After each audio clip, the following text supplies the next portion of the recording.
مکاشفۃ القلوب، باب نمبر 5، غلبہ نفس و عداوت شیطان۔ ہر عقل مند کے لیے ضروری ہے کہ وہ بھوکا رہ کر شہوات کا قلہ کما کرے، اس لیے کہ بھوک اس دشمن خدا نفس کے لیے قہر ہے۔ شیطان کا وسیلہ یہی خواہشات اور کھانا پینا ہے۔ فرمان نبی صلی اللہ علیہ وسلم ہے کہ شیطان تمہارے جسم میں خون کی طرح گردش کرتا ہے، اس کے ان راستوں کو بھوک سے بند کرو۔ بلا شبہ قیامت کے دن وہی شخص اللہ تعالیٰ سے زیادہ قریب ہوگا جس نے بھوک پیاس برداشت کی ہوگی، اور ابن آدم کے لیے سب سے زیادہ برباد کرنے والی چیزیں پیٹ کی خواہشات ہیں۔ اس پیٹ کی بدولت حضرت آدم اور حوا علیہ السلام جنت سے ذلت اور فقر و فاقہ کی زمین پر اتارے گئے، جبکہ رب کریم نے انہیں شجر ممنونہ کے کھانے سے منع کر دیا تو انہوں نے پیٹ کی خواہشات کی بنا پر اسے کھا لیا تھا۔ یہی پیٹ ہی حقیقت میں شہوات کا منبع اور مرکز ہے۔ ایک دانا کا قول ہے کہ جس انسان پر اس کا نفس غالب آ جاتا ہے وہ شہوات کا قیدی ہو جاتا ہے اور بےہودگی کا تابع بن جاتا ہے، اس کا دل تمام فوائد سے محروم ہو جاتا ہے۔ جس کسی نے بھی اپنے اعضاء کی زمین کو شہوات سے سیراب کیا، اس نے اپنے دل میں ندامت کی کاشت کی۔ اللہ تعالیٰ نے مخلوق کو 3 قسموں پر پیدا فرمایا ہے۔ نمبر 1، فرشتوں کو پیدا فرمایا، ان میں عقل رکھی مگر انہیں شہوات سے پاک و منزہ رکھا۔ نمبر 2، جانوروں کو پیدا کیا، ان میں شہوت رکھی مگر عقل سے عاری کر دیا۔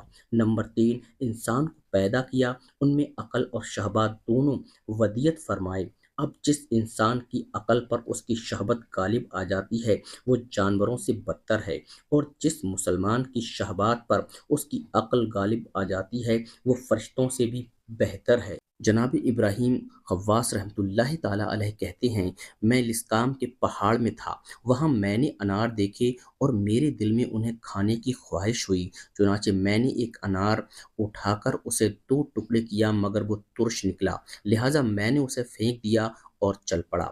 چند قدم آگے جا کر میں نے ایک ایسے شخص کو دیکھا جو زمین پر پڑا ہوا تھا اور اس پر بھیڑیں چمٹی ہوئی تھیں۔ میں نے اسے سلام کہا اور اس شخص نے میرا نام لے کر سلام کا جواب دیا۔ میں نے حیرت سے پوچھا، آپ مجھے کیسے پہچانتے ہیں؟ اس بندے خدا نے جواب دیا، جو اپنے خدا کو پہچان لیتا ہے پھر اس سے کوئی چیز پوشیدہ نہیں رہتی۔ میں نے کہا، تب تو تمہارا بارگاہ ایزدی میں بڑا مقام ہے، تم یہ دعا کیوں نہیں کرتے کہ یہ جو تمہیں چمٹی ہوئی ہیں تم سے دور ہو جائیں؟ اس نے کہا، میں جانتا ہوں اللہ کے ہاں تمہارا بھی بڑا مقام ہے، تم نے یہ دعا کیوں نہ مانگی کہ اللہ تعالیٰ تجھے انار کھانے کی خواہش سے بچا لیتا، کیونکہ بھیڑوں کی تکلیف دنیاوی عذاب ہے مگر انار کھانے کی پاداش اخروی عذاب ہے۔ یہ بھیڑیں تو انسان کے جسم پر ڈستی ہیں مگر خواہشات انسان کے دل کو ڈس لیتی ہیں۔ میں یہ نصیحت آموز گفتگو سن کر وہاں سے اپنی منزل کی طرف روانہ ہو گیا۔ شہوات بادشاہوں کو فقیر اور صبر فقیروں کو بادشاہ بنا دیتا ہے۔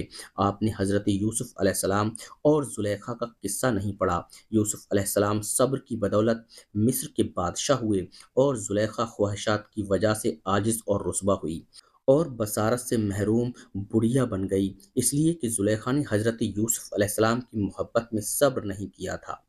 جناب ابو الحسن رازی رحمۃ اللہ تعالیٰ علیہ کہتے ہیں کہ میں نے اپنے والد کو ان کے انتقال کے 2 سال بعد خام میں اس حال میں دیکھا کہ ان کے جسم پر جہنم کے قیر کا لباس تھا۔ میں نے پوچھا، ابا جان یہ کیا ہوا؟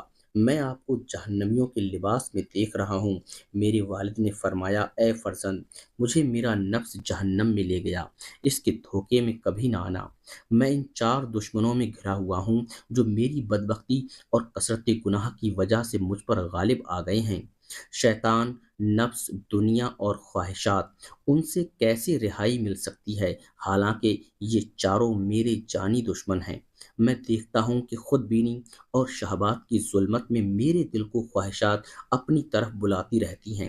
جناب حاتم اسم رحمۃ اللہ تعالیٰ علیہ کا قول ہے کہ نفس میرا استبل ہے، علم میرا ہتھیار ہے، نا امیدی میرا گناہ ہے، شیطان میرا دشمن ہے اور میں نفس کے ساتھ فریب کرنے والا ہوں، اس کو فریب میں مبتلا کرتا ہوں۔ ایک عارف باللہ کا قول ہے کہ جہاد کی 3 قسمیں ہیں۔ نمبر 1، کفار کے ساتھ جہاد، اور یہ جہاد ظاہری ہے، فرمان الہی ہے، یجاہدون فی سبیل اللہ۔ نمبر 2، جھوٹے لوگوں کے ساتھ علم،